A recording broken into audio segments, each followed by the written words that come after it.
And it's time once again for Jackalopes of Fire TV. Hey, welcome to the Jackalopes of Fire podcast. I'm Chuck. With me, as usual, is my darling sister and co-host Scylla. Hi, Scylla. Hi, Chuck. How are you? I'm tired today. You're tired every day. You're so lazy. You get that honestly though. You get that from the family. I'll say you're lazier than I am, so don't even start. That's true enough. So I'm supposed to actually meet up with some friends tonight for Trevor's birthday, and I am so lazy that I'm not going to go. Because they want to do this goofy scavenger hunt thing, and I'm just too lazy for that shit. So we have kind of a special episode today. We're going to discuss the new Superman movie, Man of Steel, which we both just saw, like literally just saw less than an hour ago. Exactly. We got out of it less than an hour ago. We've had enough time to get home, settle in, and start recording. Yep. So it's fresh on our minds. There will be spoilers, so I want to start off with a simple yes or no question. Would you recommend it to our listeners and viewers? Overall, I think I would. Okay. As a whole, it was a good movie. Okay. On a scale of 1 to 10, I expected a 3. I feel like I got a 5 or a 6. Take that for what you want. Yeah, no, I would say up in the 8, of the 8 range. Okay. That tells you what we think of it overall. We're now going to get into more detail, so if you haven't seen it yet and you don't want spoilers, this would be a really good time to stop and pick it up after you've seen the movie. Yeah, and you won't be missing much because we're pretty much only going to talk about the movie this time around. Yes. So don't feel bad if you stop it now and come back to it later. Right. Okay, so now that we've given the audience an opportunity to opt out of spoilers from this point forward, anything about the movie goes. Okay. You've had your warning. First of all, let me start. I just want to say this. Do not sit through the end of the credits. Please don't. If you're still watching this and you have not had a chance to see the movie yet, don't bother sitting. There's nothing at the end. Once the movie cuts to credits, it's over. Yes. Save yourself some time. No. So, okay, first of all, I need to clarify. For anyone that doesn't know me that well or know my taste from listening to us for however long you've been listening to us, I wouldn't actually classify myself as a Superman fan. At all. I'm a Supergirl fan. Right. I like Clark in the vein of being the protective cousin to Kara. But I'm definitely a Kara fan, and Clark to me is best as a supporting character for Kara. I feel the need to clarify that because I think that has a lot to do with our different opinions of the movie. You are a Superman fan. Therefore, I honestly do think your opinion is a little more valid here than mine. Because I'm looking at the movie from a different perspective than you. Yeah, which I find to be silly, but okay. You know, don't get me wrong. I'm not saying that you're silly for preferring Kara over Clark, but trying to judge a Superman movie based on your point of view of a character that doesn't technically exist in this universe, or at least as far as we know, that's kind of silly to me. Superman is there. Kara's not. This isn't a Supergirl movie. So but I did find myself at certain points going, okay, they've just made it so there couldn't be a potential Supergirl movie with the way they did this. Oh, I disagree. They have an easy out for a Supergirl movie. It's the same out that they've used all this time. Well, but they made it very clear that Clark was, or Kal, as he was at the time, because he wasn't Clark yet. Kal was the first natural birth on Krypton in centuries. So? That doesn't mean he doesn't have cousins. There is still the House of El. Jor-el still had a father, still had a mother. He wasn't born the way we have kids. He was hatched. That doesn't mean that Kara can't exist. It just means that Kara was hatched. I also didn't the way they handled the end of Krypton, as it were. You know, the whole scene where Jor-El is trying to get Kal shipped off. If they were really trying to set up any sort of spin-off, and I have heard multiple times that for there to be another Supergirl movie, we need to have a successful Superman movie for it to spin off of.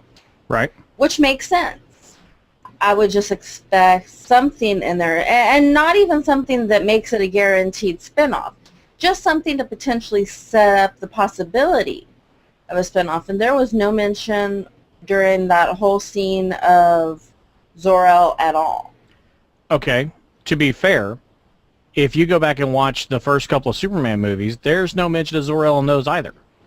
There is no mention of the extended family other than Jor-El, Lara, and Kal-el, and Zod, of course, and the council. But you don't ever hear, none of the council is named. You don't ever hear Zor-El's name ever until they made the Supergirl movie. So, and I grant you that. They the also omission does have not a typical. preclude the possibility. They just generally don't go into that much backstory with Krypton, is my point.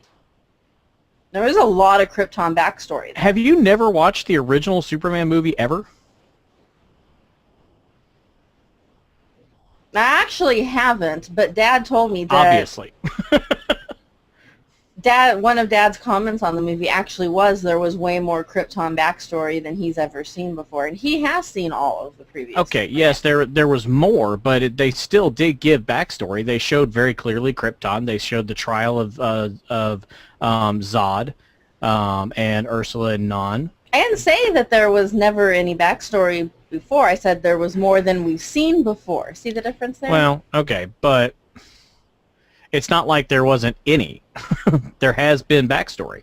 But not to this extent. Okay.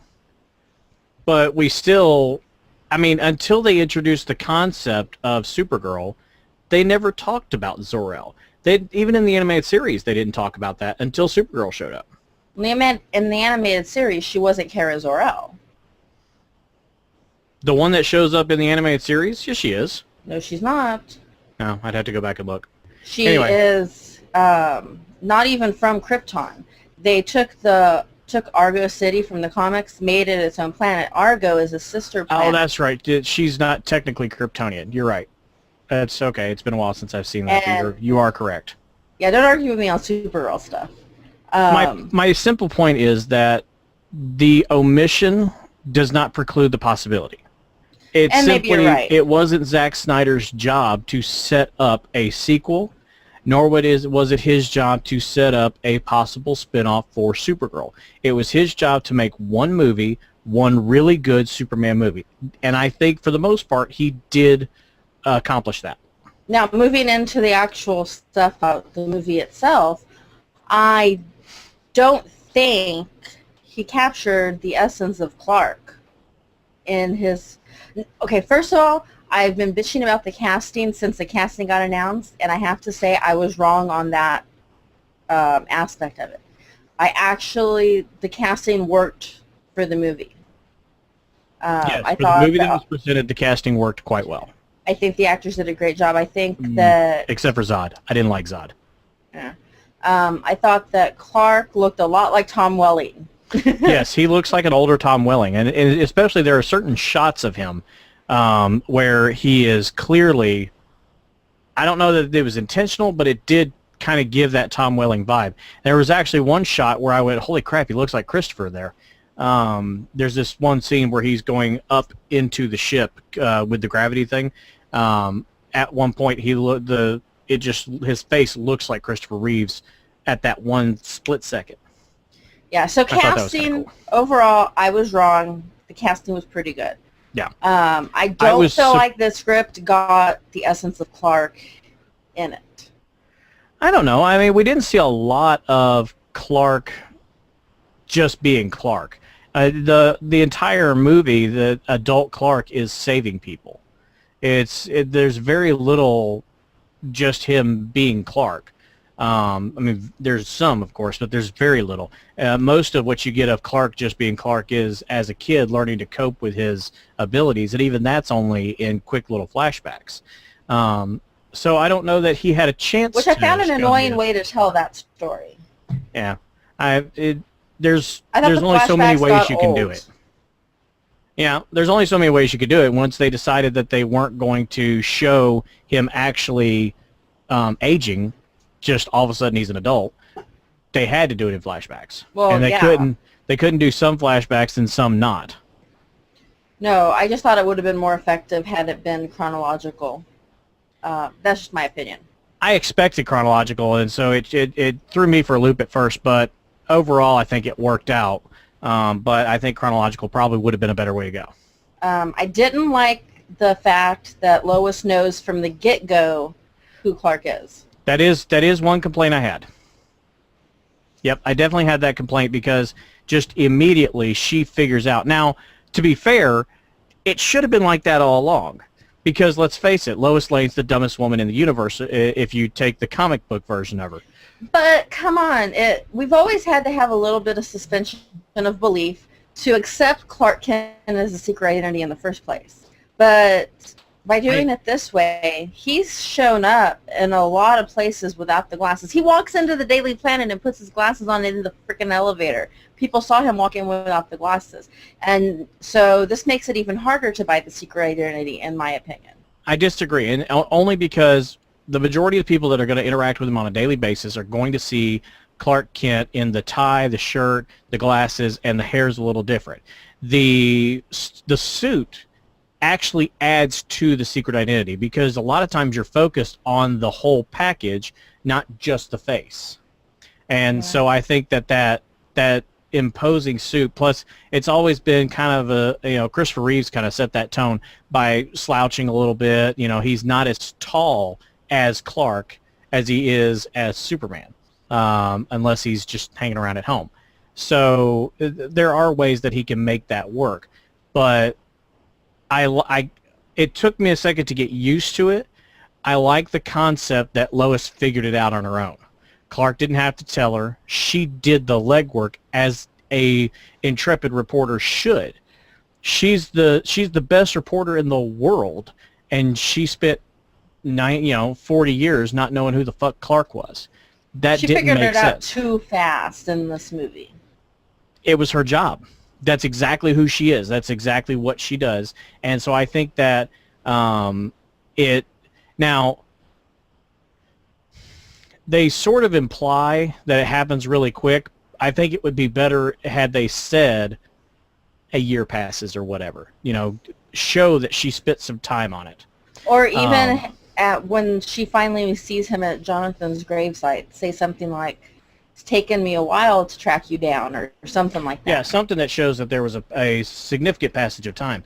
The way that it's presented, it is, yes, she's tracking it down, and you have to assume it takes some time, but it's presented as if it takes her a week, Right. Or maybe even a month. But that may be a bit of good, but she's good, but she shouldn't be that good. Well, but he's not that good. That's always been kind of the point. He's not subtle. He's out there with his face all over the place, saving people. They're going to remember. And she did what a good reporter should do. So again, while I wasn't sold on it right away, after thinking about it, I'm glad that they were more realistic about that, because that's exactly what Lois would have done. See, and I still don't like that aspect of the movie. However, I am glad that we had a Lois and Clark relationship at all. So I'll give them that. I'll give them that. Yeah, at least we didn't skip right to Wonder Woman. Right. But overall, my biggest complaint about the movie, the one that I'm really having a hard time reconciling, because I can even, because like you said, Lois is a good investigative reporter. Even if I don't like that, I can at least make it make sense in my head. Okay, right. That could have happened that way. The biggest issue I have with the entire movie is that one of his first acts of heroism, Superman kills Zod. Superman kills. And it's been shown to be in the comics. Zod's the only one he's ever killed. The three Kryptonians are the only people Superman has ever killed in any timeline. Pre-crisis, post-crisis, and then whatever the new shit is. He has only ever killed fellow Kryptonians, and specifically those three, or some combination of those three. It's always been based around the story of Zod. I think that they could have gone a different route with that in the story. They could have sent Zod back to the Phantom Zone. No, I disagree, and here's why. Because it is Superman's one big failure in life, is that he had to take a life. And he beats himself up for it, and it makes him a better hero because he learns from it. And he finds other ways to do it without having to resort to that ever again. So I think it was a good decision.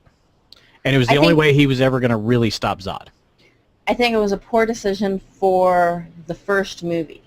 And let's face it, if this does well, we know there's going to be a second. Yeah. I think it was a poor decision to get it started on that route. This ain't your granddaddy's Superman. This is a darker Superman. Superman should not be dark. He lives in a dark world. If you want dark, Earth is not shiny, happy people all the time. If you want dark superheroes, go pick yourself up a Batman movie. This is supposed to be a departure from that. This is nothing even close to Batman. He did the one thing that he had to do to save the entire world. He didn't have a choice. There was no other way to stop Zod. All of my issues with the movie are nitpicky. I didn't find a single major issue to make me go, that hurts the movie overall. There are a lot of little nitpicky things that I didn't really care for. No Jimmy Olsen. Again, that's nitpicky, but, you know, it's Jimmy. Yeah. See, I don't think that's exactly. I don't think it's nitpicky. I think it's actually a valid complaint. Right, but if they do a second movie, then they have an opening to introduce the Cub reporter Jimmy Olsen. You know, Lois and Clark are already kind of making a name for themselves as a news writing team, and then Jimmy comes along and shadows under them. I think it's going to be a good setup if they're smart enough to do it in the next movie. If they drag it out, then it could be an issue. Okay, I'll give you that. Yeah, like I said, it's a nitpicky thing. I know some people, and I'm not one of them, some people are going to complain that Perry White's black. I'm sorry, Lawrence Fishburne's a hell of an actor. I think he did a good job as Perry. So that's just me, but I know that there will be some people that bitch about that. Me being one of them, actually. And that's fine. I don't think that any role should be restricted to the color of someone's skin if they can pull off the role. You know, honestly, I don't think it would have been an issue with me, except for DC's been doing all this diversity for diversity's sake thing, and them making such a big deal of making things more diverse. I felt like that was why it was even caught my attention as much as it did. You know, it's one thing to do diversity for diversity's sake, but I honestly think Lawrence Fishburne was hired because he's a hell of an actor. I don't think anybody on the production, because let's face it, DC didn't have any real control over who was cast in this movie. That control is in the studio's hands. And this wasn't a DC, it's not an in-house thing. DC sold the rights to make the movie.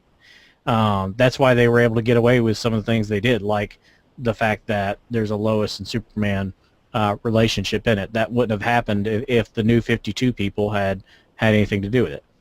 Oh, you know Didio's upset about that. I could give a shit. Didio's an asshole. Fuck Didio. So the fact that Lawrence Fishburne is a good actor, I think, helps sell that role, regardless of the color of his skin. I will say, at first appearance, I was like, oh, but he actually did do quite a nice job in that role. Yeah. It was, again, nitpicky. Didn't have a Daily Planet globe. You miss that anytime you see a Superman movie and there's not one. It doesn't have to be on top. It's got to be somewhere, though. I was a little bit upset that we didn't, or upset's not the right word, but I was hoping that we would see Clark at the planet doing the reporter thing, and we really didn't. That came at the end of the movie. You know, and I was sitting there thinking all the way through, I'm like, man, they're not going to have Clark as a reporter, because I mean, he's already Superman. He's just there. That would have Lois already pissed me knows off. his secret, and then at the very tail end, they added that in, and I think that it was almost an afterthought, and that's how it feels. And that's again, I don't think it's a huge thing that could make or break that movie, but I think it was a nitpicky thing that really, I wish there had been a little more earlier in the film. Like, even, okay, Lois has figured out who he is, he shows up in Metropolis and starts doing the reporting thing, and then Zod shows up. Yeah. What's wrong with doing it that way? I would have much preferred it that way, actually. Yeah. I was very upset when I thought they weren't going to go with the reporter thing, because I'm with you. It didn't look like they were going to do that. I was and too, that, and that was a major deal to me. The fact that it looked like they weren't going to show it at all. Yeah. I think I would have given the movie a 3 or 4 had that one scene not happened. The fact they did that kind of changed my perspective on the whole movie. That's how big a deal that was. Right. I would have liked to have seen more of it. I'm glad it was there at all. Yeah. My biggest complaint really is the casting of Zod. I don't think that actor, I didn't like him as Zod. The writing for the character was fine. The motivation that they showed behind Zod was spot on. It's exactly how Zod should be. He's ruthless, but there's a reason for it. I get all that, but I didn't like that actor. He's the only casting choice that I didn't care for. I'm not a huge fan of the Zod character in the first place. Seems like every time Zod shows up, it's pretty much the same storyline. He wants to have a new Krypton. Sometimes he succeeds, sometimes he doesn't. But Right. it's the same old thing every time. To me, I'm a little tired of Zod. This Zod really wasn't any different from any Zod I've ever seen. There wasn't a twist or anything to make him stand out. The actor definitely didn't make him stand out. And so it was just one of those things. I'm like, okay, we've seen this before. Maybe there's some different things surrounding it, but the plot, I've seen it before many times. Right. Yeah, it was nothing new. No. And I've never been a huge fan of Zod or New Krypton stories, period. Which I told you going in was I knew that New Krypton played into this in some way. Mm-hmm. Ultimately, New Krypton didn't happen because Clark stopped it. But still, the story itself was still there. Not a fan of that type of story. So that hurt the movie for me. Also, I feel like this is something else we've seen before. Every time Clark faces a Kryptonian enemy, be it Zod or Brainiac or any of them, one of his tricks is to sensory overload, basically. Right. That's something that we just saw in Unbound. That's pretty much how he defeated Brainiac. Yeah. And I think that's kind of a tired plot point, too. Yeah, I could see that. I liked the inclusion of Dr. Hamilton right up till the end. I'm a little shocked that they did what they did for Dr. Hamilton. What do you mean? He's dead.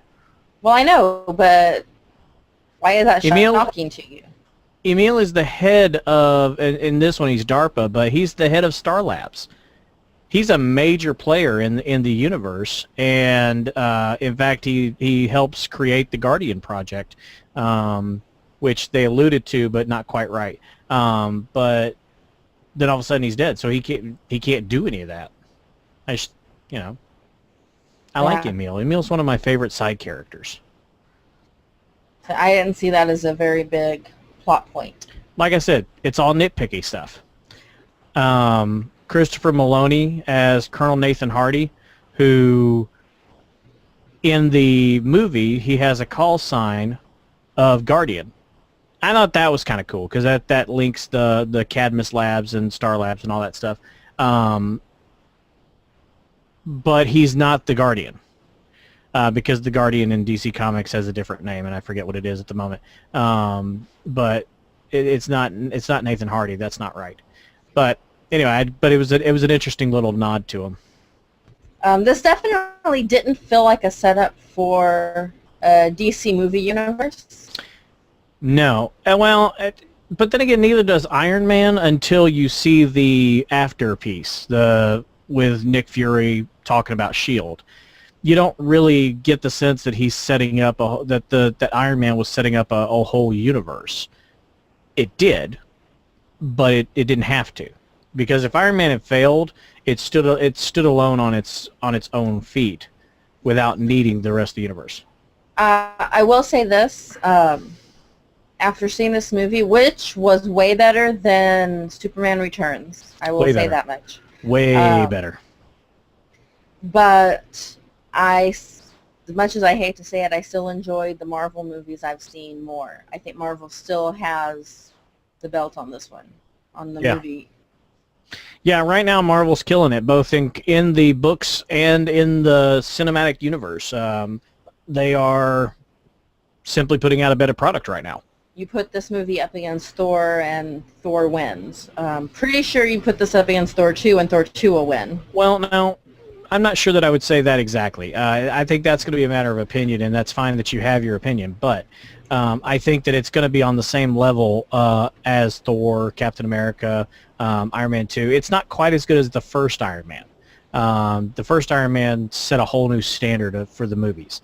And unfortunately, I don't think that any of the Marvel films has quite captured that the way Iron Man did, for me anyway. And I put this one about on level with the other Marvel Cinematic Universe movies, which is not a bad thing. I think Avengers is probably a better movie than this one, but not by a whole heck of a lot. To me, this one was just as good as Batman Begins and The Dark Knight. I didn't like Dark Knight Rises as much, so... very much disagree with you on that. Well, it is what it is. But, like I said, it's certainly better than Superman Returns. Yes. Not that it would take much. That I'll agree with you. I guess I would have liked to have seen, we've said this before with Bruce Wayne, there are 3 Bruces. There's Bruce at home, the playboy, and the scary bat that goes out, right. That Batman. There's 3 Bruces. I've always felt like there's 3 Clarks, too. There's Superman, there's the public persona of Clark Kent, and then there's the actual Clark Kent that his friends in Smallville and later on Lois know. Right. And we really only see one of those personas in depth in this one. We don't really see him be Superman that much. We don't see him developing the public Clark. It's just this actor probably had the easiest role of Clark ever to play. He was just Clark. Yeah, he really was. The whole thing was just Clark. Right. He didn't have to pretend anything yet. That's going to come later, I guess. We'll see more of public image Clark should they decide to do a follow-up movie. And if they do, I hope they keep the same cast. I wasn't sure how Amy was going to do as Lois, but she actually pulled it off pretty well.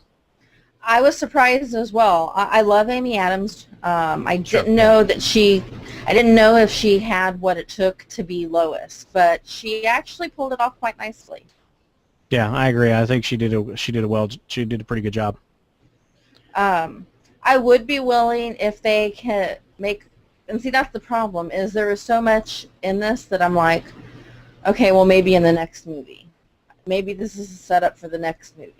I felt like I was doing that a lot throughout this film. See, and I was trying not to. I was trying to enjoy this just as a film by itself without I couldn't enjoy this as a film by itself. To me, there was just too much that wasn't there. Well, and part of that's because number one, you're wanting there to be, you're so desperately wanting there to be a Supergirl movie, another Supergirl movie, and you're kind of hoping that DC can kind of start doing what Marvel's been doing so successfully. But you can't really approach every movie like that. You have to, especially considering the track record DC's had, you got to give them one movie at a time, and I think they were successful with this movie. And I hope that if they choose to do a sequel, I hope that they are as equally successful, because it may lead to bigger and better things, such as another Supergirl movie, a Justice League movie, or whatever. Everything is riding on the success of this movie. Supergirl aside, I felt like I didn't see what I wanted to see in this movie. I wanted to see Clark becoming public Clark. I wanted to see his more of a transition into a secret identity, keeping Superman and Clark separate. None of that was there. I just felt like there was so much of what I wanted to see missing from this stuff. But again, this is his first outing. This is literally the first time he ever puts on the suit and gets in front of the public eye.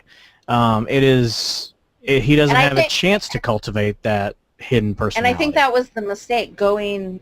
The story of Superman is so widely known. I mean, it's practically on the level of Greek myths at this point. I don't think that much origin was needed.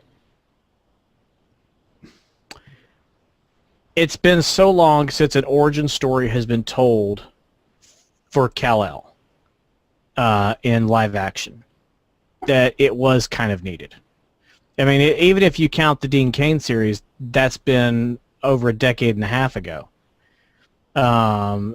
If you ignore that one, then you're talking 30 damn years since. There was the origin in the animated series. We saw origin in Lois and Clark. We saw different. Okay, hang on. I allowed for Dean Cain, but animated series are different. I specified live action. I'm specifically talking about a live action interpretation of the myth. We haven't seen it on the big screen in over 30 years, almost as long as almost exactly as long as I've been around, 35 years since the original movie came out. And the Dean Cain version, it showed his origin, but only to a certain extent. Most of what it showed was him as an adult. It showed very little of him as a child. It didn't really show him growing up.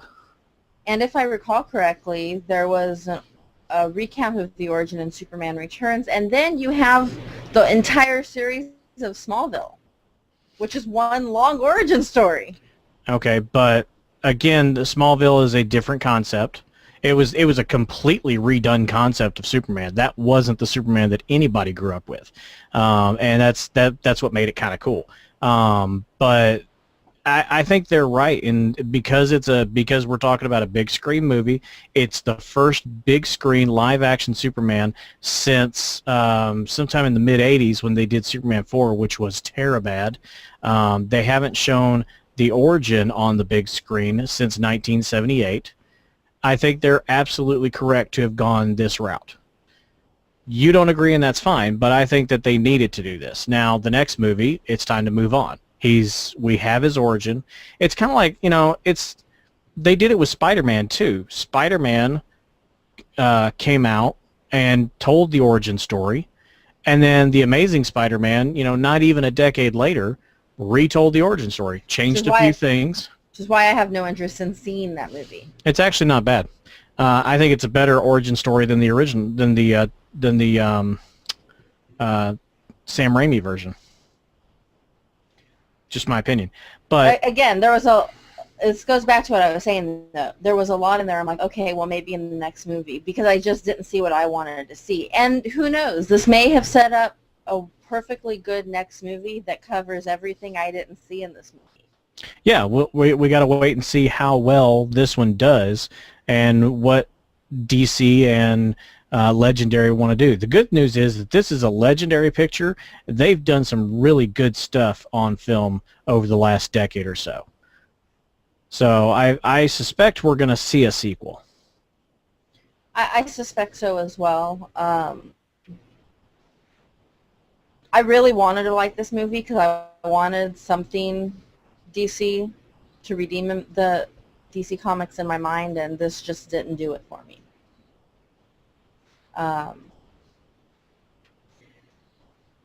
But my version of Clark, I still prefer the Dean Cain version, and that is definitely not what this Clark is. Well,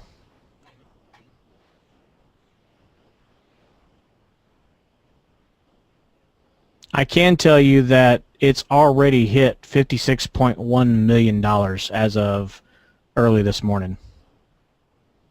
I suspected opening weekend would be huge. I'm not curious about opening weekend. I am much more curious to see how it does next weekend.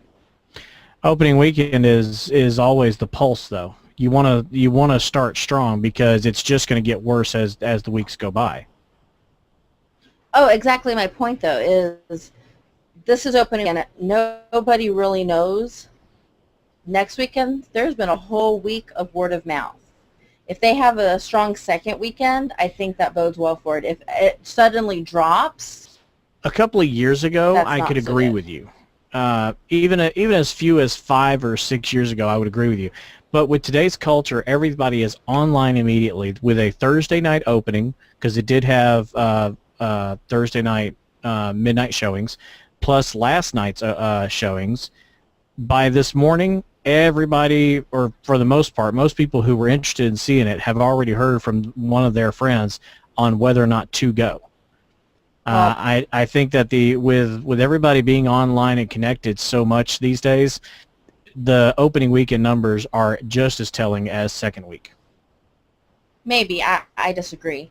I did, however, look at some reviews before we went. Now, did you look at people or did you look at critics? Because you can't listen to critics. They're a bunch of pompous windbags who wouldn't know a good movie if it bit them in the fucking ass. It was critics. Yeah, no, I never listen to critics. That's just me. Don't get me wrong. I respect the hell of it out of a lot of critics that are out there, but I don't let them color my opinion of a movie. I go to a movie if it looks interesting to me, and then I form my own opinion. Sometimes I agree with them, sometimes I don't.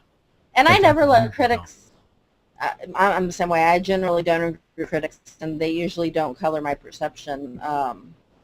This was no different. Although some of what I read from the critics, I do happen to agree with. Some of them are just idiots. I'm more interested to see, and I'm gonna actually have to look this up, is obviously moviegoers in general are important, but specifically what comic book fans are thinking of the film.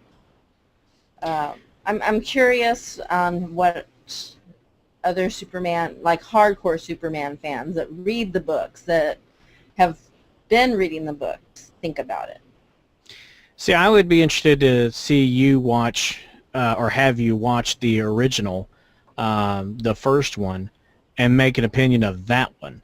Compare it to the current one, to this new one that we just saw. Yes, you're going to have to sit through a little bit of origin story. First 20 or 30 minutes of it's all origin. But I would be interested to see your opinion of the original, because there are where I think they both succeeded in what they were trying to do. I'm still saying that the first one was a better movie. I think it was better crafted, and it was really hard to make Superman fly in 1978. It's too fucking easy these days.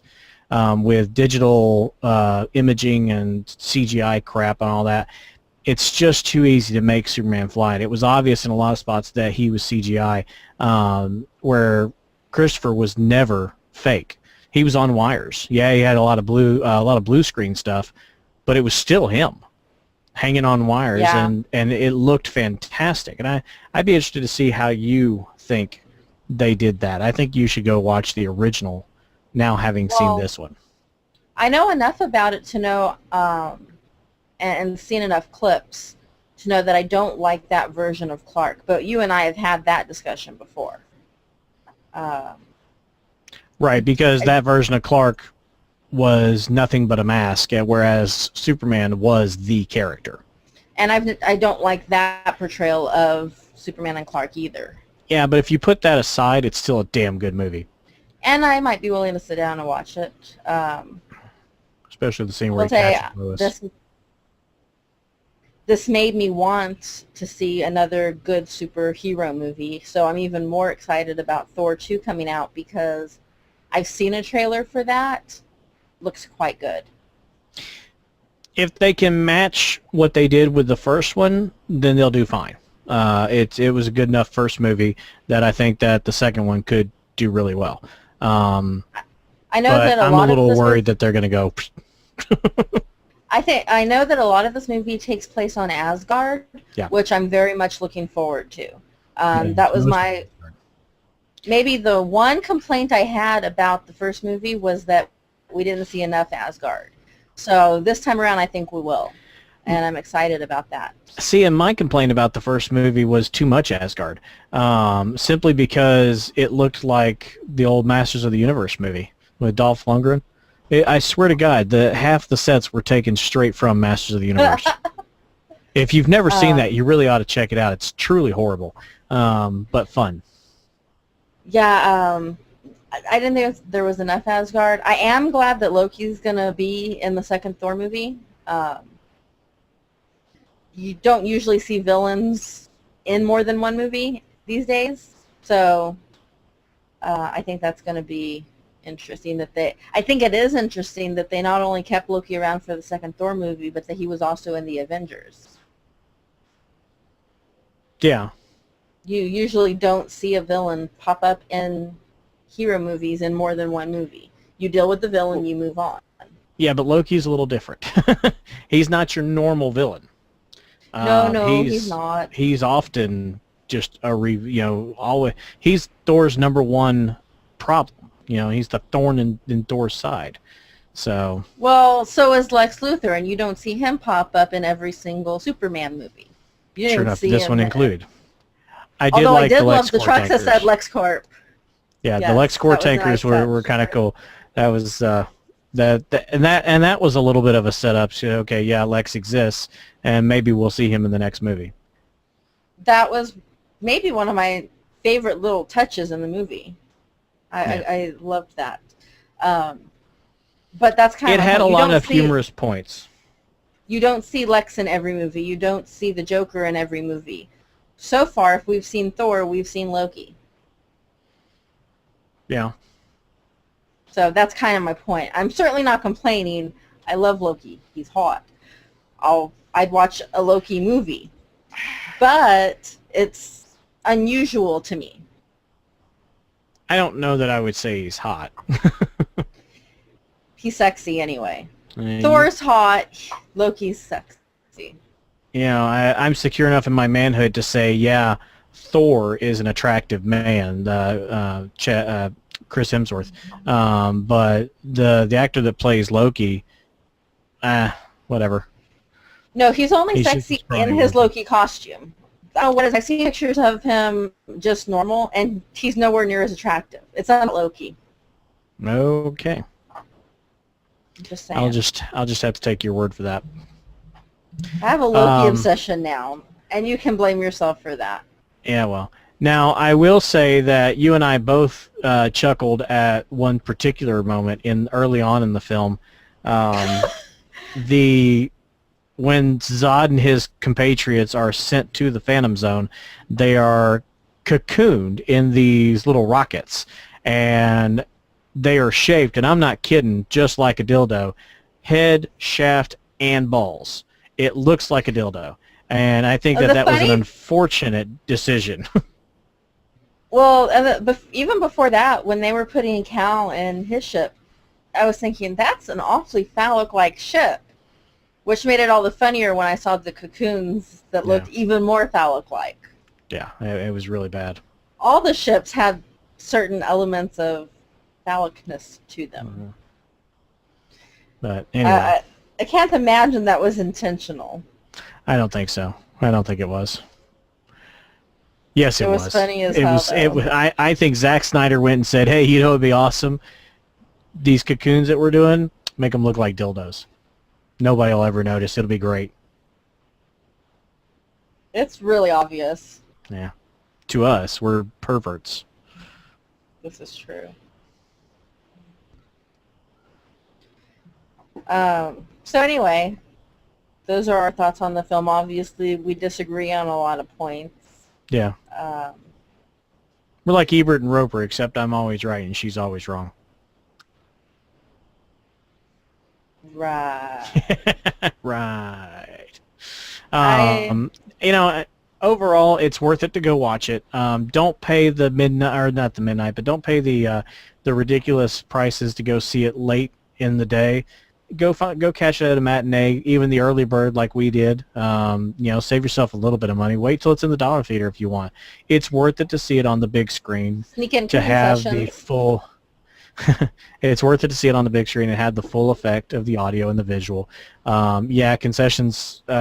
She was complaining about the concessions when we were there, and to me, it's nothing. I expect to pay money when I go to the theater because I want popcorn, I want soda, and I know they're not cheap. $4 for a small soda. You know, that's really not that bad. You know, I've actually seen worse in some theaters. That's not the worst I've seen. And that's why typically before I go to a movie, obviously not this time, but when I'm going by myself, I make a run to the dollar store first and load up my backpack. I would rather pay $1.50 for a soda. I accept that movie theaters make their money off concessions. They don't make it off showing the film. They don't even break even off the money they charge for the film. They make their money off concessions. Yeah, that's If I want that movie theater to stay in business, I need to buy my food from them if I'm going to eat while I'm there. It's just the way it is. I disagree. You don't have... Okay, it's not a matter of disagreeing. It is a fact. That's how they make their money. There is no agreement or disagreement. I'm not disagreeing with that If part you of it. want that theater to stay open, you got to spend your money there. I disagree with the fact that they're not ripping us off. They are so ripping us off. I don't care if that's how they make their money. They're still ripping us off. I didn't say they weren't ripping us off. For that amount of soda. I did not say they weren't ripping us off, but how often do you go to the movie theater? When's the last time you went to a theater? Today. Okay, not counting today or my birthday because you didn't pay for either. When's the last time you went? The last time I paid for a movie? Yeah, when's the last time you spent any money at a movie theater? Magic Mike. So over a year ago. Mhm. How is it ripping you off? If you don't go but once a year. Well, they didn't because they didn't rip me off because I took in a bottle of Sprite and some gummy worms. Exactly. So you ripped them off. You paid for your movie, sure, but you didn't pay for your concessions. You snuck in food and ripped them off by not paying for their concessions. They are not going to ever see your money anytime soon. So okay, now viewers, now you have hurt them. Viewers and listeners, what do you think? Are theaters ripping us off at the concession stands? And is it wrong to sneak in food and drinks? Let us know your thoughts. I'm curious what the masses think about this. Absolutely. And also, if you've seen Man of Steel, let us know your thoughts on it. I am definitely curious to see other people's opinions because I know where my perspective is coming from, and it is not from the average Superman fan. So I am definitely curious about other perspectives on this. That's why I said from the get-go, I think Chuck's opinion of this is a little more valid than mine because I know I'm coming from a weird place when I watch the movie. Unfortunately, that's just the way my mind works. But at least I can admit it. I am self-aware enough. I am self-aware enough to know this. Absolutely. At least you're honest enough with not just me and the audience, but yourself. Exactly. I could have said, "Oh, I think the movie sucked," but I know where I'm coming from on it, and I know it's from a place where our audience probably isn't. So, right. You know, I'm curious about your viewpoints. Share them with us. join us on Facebook or on Twitter or email us. Let us know your thoughts. Absolutely. We welcome all comments, concerns, questions. Rate the movie on a scale of 1 to 10 and tell us why you think that. Give us your opinion on sneaking in food to the theaters and whether or not theaters in general are ripping off their customers. Yes, and if you share your opinions, we'll probably talk about them on air. So join the discussion. That's really all I have for this week. We're going to forego our usual segments. This really is a Man of Steel episode. Okay.